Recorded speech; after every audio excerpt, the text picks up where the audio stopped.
Greetings to you, CBC. Welcome to this week's Sunday warm-up. It is good to be back with you. I'm looking forward to being back with you this Sunday and beginning a new series here in 2 Thessalonians. Again, it's been a couple of weeks, so just a quick reminder, this video is for the intended purpose to help us as a congregation to warm up, to prepare, to get ready, to study the passages we'll be looking at on Sunday morning ahead of time.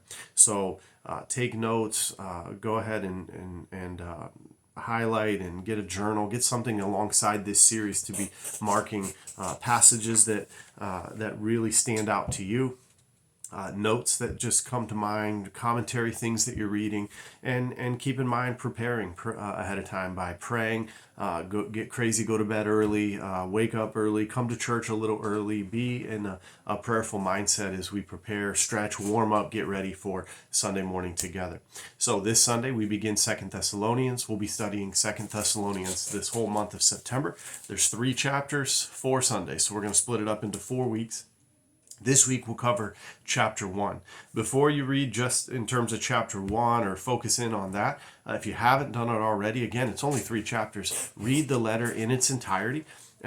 Take notes. Look at the overarching theme of the whole letter. What are some of the particular things that Paul is talking about and addressing, and keep in mind what has been said previously in 1 Thessalonians. Go back and read 1 Thessalonians as we begin. The letter opens in verse 1, to the church of the Thessalonians.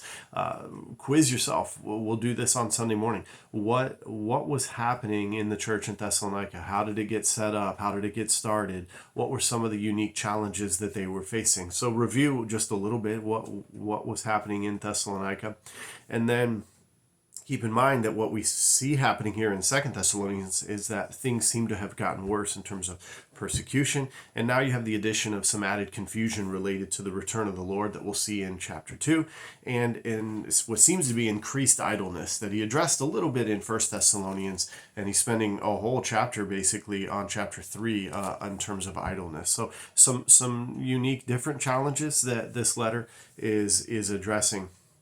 So again, this week, 2 Thessalonians chapter 1, and we'll break it up this way. Verses 1 and 2 to the church of the Thessalonians. We'll use that as a time just to review and remind ourselves of what was happening in the church in Thessalonica, how it was set up, what Paul was addressing with them.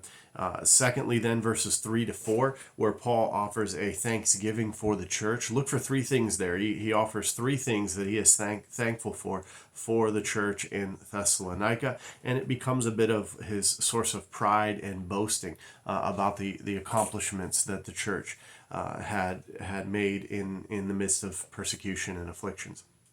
Thirdly, then, we'll look at verses 5 to 10 and look at the righteous judgment of God. Something, again, we don't probably think about enough, but we're going to really listen to these words here in verses 5 to 10 and about the description of the righteous judgment of God. And then lastly, we'll look at Paul's prayer for the church in verses 11 to 12. And again, note the unique aspects of his prayer. What is it that he specifically was praying for them?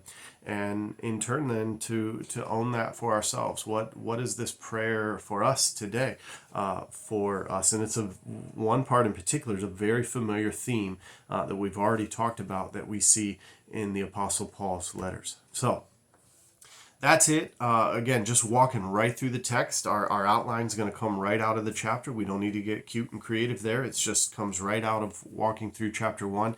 Spend some time immersing ourselves in the Word of God. Slowly just spending time on each verse, each word, each phrase, praying over these things, hearing it in its original context, keeping in mind then what does it mean for us today. It can't mean what it never meant, and so we don't want to just start jumping into application. We want to first understand what it meant back then, and then seek to apply it to us today. Then we begin praying, God, guide us as a church today in these areas. And so take time doing that. Be very prayerful about it. Take some notes, highlight, write up in your Bible, underline things that are just standing out to you, and then we'll come together on Sunday and spend some time in worship and prayer and in the Word of God together. God bless you guys this week. Have a wonderful week. Look forward to seeing you this Sunday.